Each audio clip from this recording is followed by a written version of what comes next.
ایک کسان کھیتوں میں کام کر رہا تھا۔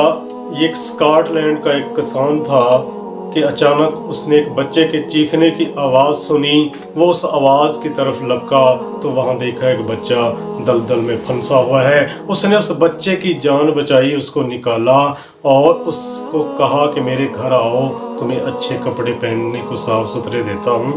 اس بچے نے کہا مجھے گھر جانا ہے، میرا والد پریشان ہو رہا ہوگا۔ اس بچے نے اجازت لی اور وہ گھر چلا گیا۔ اگلے دن صبح سویرے اس کسان کے گھر کے سامنے ایک بڑی پیاری سی ایک بگی آ کر رکتی ہے۔ اس میں سے اس بچے کا والد اور وہ بچہ نکلتے ہیں اور کسان کے پاس جاتے ہیں۔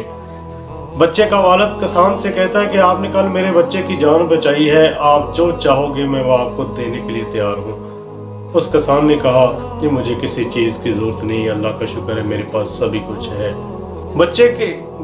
جس بچے کو اس کسان نے بچایا تھا، اس کے والد کی نظر اس کسان کے ایک چھوٹے سے بیٹے پر پڑی جو کہ اس کے بیٹے کا ہم عمر تھا۔ اس والد نے اس دوسرے کسان سے کہا، والد سے کہا کہ اس بچے کو مجھے دے دو، میں اس کو پڑھا لکھوا کے ایک بڑا آدمی بنا دوں گا۔ تو کسان نے کہا چلو ٹھیک ہے، آپ اس بچے کو لے جائیں، اس کو پڑھائیں لکھوائیں۔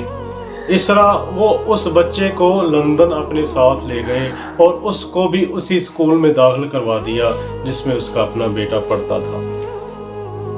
اس بچے نے خوب محنت سے پڑھا اور ایک دن وہی بچہ الیگزینڈر فلیمنگ بنا۔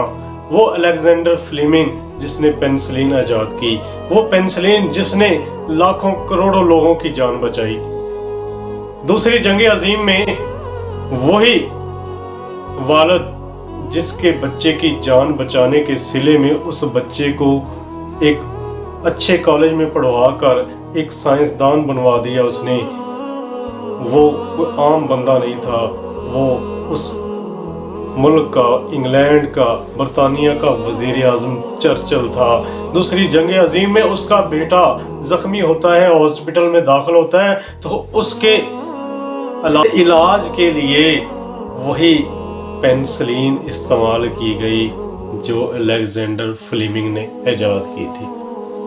اس طرح دوسری مرتبہ بھی اسی بچے کے ذریعے اس کی جان بچی۔